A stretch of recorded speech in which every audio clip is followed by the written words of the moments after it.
A very good afternoon to all my dear friends. Myself Prerna. Welcome to my YouTube channel Business World. Today we are going to do part 7 of our chapter first, class 12th business studies, which is the nature and significance of management. This will be the last part of this chapter. Today's topic of discussion will be the nature and the features of the coordination. So guys, when we are going to discuss about the nature and features of the coordination, the very first point that comes in the same will be the application to the group efforts, or we can say applicable to the group efforts. Let's understand this with the help of an example. Let's take a situation to understand this.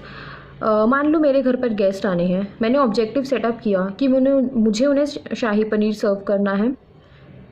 Secondly मैंने decide किया कि मैं उन्हें दाल मखनी सर्व करना चाहती हूँ. मैं third objective कि मुझे उन्हें पुलाव सर्व करने हैं. फाइन गाइस, देखो मैंने तो डिसाइड कर लिया, मैंने अपना ऑब्जेक्टिव सेटअप कर लिया कि मुझे उन्हें शाही पनीर, दाल मखनी एंड पुलाव देने हैं. फाइन, जब मेरे गेस्ट आ जाएंगे, अगर मान लो मैं ये सब चीज़ें खुद कुक करती हूँ, ऑल द 3 डिशेस अगर मैं खुद बना रही हूँ, तो मुझे कोऑर्डिनेशन की ज़रूरत ही नहीं है. क्यों? क्योंकि मैं खुद ही काम कर रही हूँ, तो मुझे पता है कि मुझे कैसे काम करना है. बट गाइज, मेरे पास इतना टाइम नहीं था कि मैं तीनों डिशेस को खुद बना पाऊँ. तो मैंने अपने 2 फ्रेंड्स को कॉल किया और मैंने उन्हें कहा कि मेरे घर पर गेस्ट आने हैं एंड मैं ये 3 डिशेस उनके आगे सर्व करना चाहती हूँ. Can you please come to my home? आप मेरी हेल्प कर सकते हो ये डिशेस बनाने में? They agree. फाइन. अब उन्होंने क्या किया कि वो मेरे घर पर आ गए. जितने कि वो मेरे घर पर आते, मैंने ऑलरेडी क्या किया था, शाही पनीर बनाकर रख दिया था. बट जैसे ही वो किचन में एंटर हुए रिमेनिंग डिशेस को बनाने के लिए, मैंने उन्हें इन्फॉर्म ही नहीं किया कि मैंने शाही पनीर ऑलरेडी बना दिया है. तो एक्चुअली हुआ क्या, मेरे जो दोनों फ्रेंड्स जिनको मैंने बुलाया था कि वो मेरी हेल्प कर पाएँ, उन्होंने भी फिर से शाही पनीर बनाया. अब एक्चुअली यहाँ पे प्रॉब्लम क्या थी, जब तक मैं इंडिविजुअली वर्क कर रही थी मुझे कोऑर्डिनेट करने की ज़रूरत नहीं थी. अगर मैंने शाही पनीर बनाया था, मैं अकेले ही दूसरी डिश बनाती, तो मुझे पता होता कि हाँ मैं ऑलरेडी बना चुकी हूँ. बट जब मैंने ग्रुप में वर्क करने की कोशिश करी तो आई नीड कोऑर्डिनेशन, बट मैंने कोऑर्डिनेशन यहाँ पर मेंटेन नहीं किया. तो अल्टीमेटली उसका रिजल्ट हुआ क्या? First of all, wastage of resources. Fine, जो उन्होंने शाही पनीर बनाया उसके लिए उन्होंने अनियन यूज़ किया या what ever things that they have use, तो वो सभी वेस्ट हो गई. Secondly, wastage of time. जितने में उन्होंने शाही पनीर बनाया इतने में तो वो कोई और डिश भी बना सकते थे. Fine. And no goal achievement. मेरा गोल क्या था? मेरा गोल था कि मैं उन्हें 3 चीज़ें सर्व करना चाहती हूँ, ठीक है. लेकिन अब मान लो कि गेस्ट आने वाले हैं विद इन द 5 मिनट्स और मेरे फ्रेंड्स ने दोबारा से शाही पनीर बनाई. क्या मैं अपने गोल्स को अचीव कर पाई? नहीं कर पाई. Why? Because of lack of coordination. Similarly guys, एक ऑर्गेनाइजेशन के अंदर कुछ स्पेसिफाइड ऑब्जेक्टिव्स को अचीव करने के लिए ग्रुप ऑफ पीपल वर्क करते हैं, जिनके एफर्ट्स को हमें कोऑर्डिनेट करने की ज़रूरत होती है, जिन्हें हमें ग्रुप वर्क के अंदर इंडल्ज करने की ज़रूरत होती है, और वो हम किसके थ्रू कर सकते हैं? कोऑर्डिनेशन के थ्रू. सो गाइज, जो अभी हम लोगों ने एग्जाम्पल समझा उससे हम क्लियरली देख सकते हैं कि एक फीचर कोऑर्डिनेशन का क्या है कि वो ग्रुप एफर्ट्स पे ही एप्लीकेबल है, whereby group of people are working together. And why? Because when people are working in group with each other, तो हमें उनके एफर्ट्स को इंटीग्रेट करने की ज़रूरत होती है, and that will be possible only with the help of the coordination. The second feature of the coordination is pervasiveness. See guys, अब तक हम लोग टर्म परवेसिव या परवेसिवनेस बहुत बार यूज़ कर चुके हैं. फाइन. परवेसिवनेस का मतलब क्या है? Everywhere, at every level. In the similar way, coordination का फीचर क्या है कि हर लेवल पे हम लोगों को कोऑर्डिनेशन करने की ज़रूरत होती है. मान लो टॉप लेवल सिर्फ कोऑर्डिनेशन कर रहा है, मिडिल लेवल और लोअर लेवल पे हमने कोऑर्डिनेशन का ध्यान नहीं दिया. इन दैट सिचुएशन ऑल्सो कोई भी ऑर्गेनाइजेशन अपने गोल्स को अचीव नहीं कर सकती है. So the another feature of the coordination is pervasiveness. Now we will moving on toward our third feature, which is the responsibility of all. Fine. See guys, to understand this point we will take example of movie Uri. Fine. देखो, जब surgical strike करने जा रहे थे, सो Vihaan was the head. ठीक है, विहान ने हर चीज़ plan करी थी. विहान के अंडर पूरा एक ट्रूप काम कर रहा था. फाइन. साथ ही साथ सुपरविजन का वर्क कौन कर रहा था? Ishan. Basically, when we are saying कि Vihaan was the head of that surgical strike, what we want to say कि वो top level management था. Fine. The troop जो उसको सपोर्ट कर रहा था वो क्या था? Middle level management. Fine. And the Ishan जो कि सुपरविजन कर रहा था जो कि उनकी हेल्प कर रहा था वो लोअर लेवल मैनेजमेंट था जिसने गरुड़ बनाया। फाइन।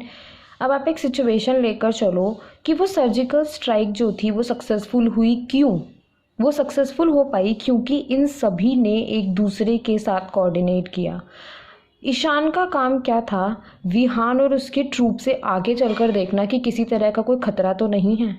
मान लो कि अगर ईशान जिसने गरुड़ बनाया था, अगर वो ही अच्छे से वर्क नहीं करता, वो उनको प्रॉपर इन्फॉर्मेशन नहीं देता, तो क्या वो अपने ऑब्जेक्टिव में सक्सेसफुल हो सकते थे? क्या उरी द सर्जिकल स्ट्राइक हो सकती थी? नहीं हो सकती थी। इन द सिमिलर वे, जैसे कि विहान है, क्योंकि वो हेड था, अगर वो अपने ट्रूप को प्रॉपरली नहीं बताता आपको क्या करना है, कैसे करना है, कब करना है, क्या तब वो सर्जिकल स्ट्राइक सक्सेसफुल हो पाती?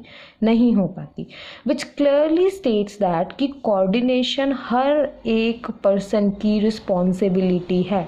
इन द सिमिलर वे, ऑर्गेनाइजेशन में एक मैनेजर होता है, ठीक है, जिसके अंदर बहुत सारे एम्प्लॉयज़ काम कर रहे होते हैं। अगर वो चाहते हैं कि वो अपने ऑर्गेनाइजेशन के सेट ऑब्जेक्टिव्स को अचीव कर पाएँ, तो उन दोनों के लिए एक दूसरे के साथ कोऑर्डिनेट करना बहुत ही ज़्यादा ज़रूरी होता है। So with this explanation, we can clearly state that coordination is not the sole responsibility of a particular person within the organization. It is the responsibility of all the person who are working in an organization with the objective of achieving a specified goal within the organization. Guys, major difference ना pervasiveness में और responsibility of all में क्या होता है कि जब हम pervasiveness as a feature discuss करते हैं तो हम लेवल्स की बात करते हैं, बट जब हम ये कहते हैं कि it is the responsibility of all, तो हम पीपल की बात करते हैं, जो पीपल ऑर्गेनाइजेशन में वर्क कर रहे हैं उनकी। तो इन दोनों में कन्फ्यूज़ मत होना। परवेसिवनेस में हम लोग लेवल को डिनोट कर रहे हैं, रिस्पॉन्सिबिलिटी ऑफ ऑल के अंदर हम पीपल को लिंक कर तब हम ये बताते हैं कि कोऑर्डिनेशन रिस्पॉन्सिबिलिटी है हर किसी की। The next very important feature of the coordination is that it is a continuous process. Fine. Right from the day organization establish होती है till the day organization survive करती है, हम लोगों को coordination की ज़रूरत होती है, which clearly states कि ये एक one time activity नहीं है, ये एक life long process है। और life long का मतलब है जब तक organization survive कर रही है तब तक we need coordination. The next feature of coordination is that it is a deliberate function. Fine. Deliberate का मतलब क्या होता है गाइस? डेलिबरेट का मतलब है जब भी मैं किसी काम को अपनी विश से कर रही हूँ। Fine. Let's come to my example जो मैंने आपको फर्स्ट पॉइंट के अंदर दिया।